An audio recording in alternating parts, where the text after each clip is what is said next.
কাজ করো তোমরা মিডিয়াতে। মিডিয়া দ্বারা মানুষের চিন্তা চেতনকে পরিবর্তন করানো যায়। সকলেই তো যারা রাজনীতি করেন তাদের কিন্তু কুষ্টিয়াতে অনেকের কিন্তু একটা সেকশনই রয়েছে। সেই সেকশনে লেখেন আমার মেয়েরা এখানে উপস্থিত হয়েছে, ঢাকা কাবিলুল্লাহতে পড়েন, আজকে দিয়ে আফসারুদ্দিন মাদ্রাসে পড়েন, আমার ওয়াইফও আসছেন, তারা কিন্তু বিভিন্ন বিষয় লেখেন। যা আরো মহিলা বিভাগে আছে কুষ্টিয়াতে রয়েছে মহিলা সাহায্যের জীবনে মহিলাদের কিভাবে উৎপন্ন করা যায় শরীর ব্যানার, সেসব বিষয়গুলো মহিলা বিভাগ তারা কিন্তু কাজ করেন।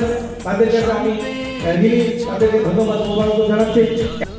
আর এই কুষ্টিয়া সীমান্ত হাঁটি হাঁটি পা পা করে এতদিন এসেছে, তার উপরে কুষ্টিয়া দিগন্তের উপরে যে অত্যাচার মঞ্চ অলঙ্কৃত করেছেন এই পত্রিকাটি তারা তিনি একমাত্র হয়েছে তো স্বাধীন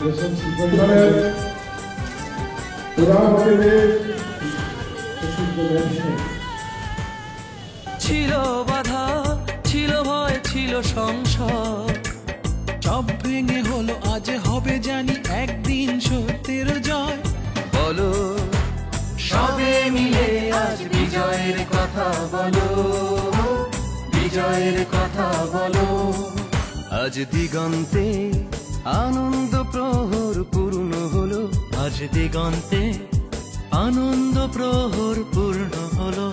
সাহসী সত্যের পথ থেকে সুন্দর আগামীর স্বপ্ন বুকে চলো, সামনে এগিয়ে চলো, চলো সামনে এগিয়ে চলো। আজ দিগন্তে আনন্দ প্রহর পূর্ণ হলো, আজ দিগন্তে আনন্দ প্রহর পূর্ণ হলো।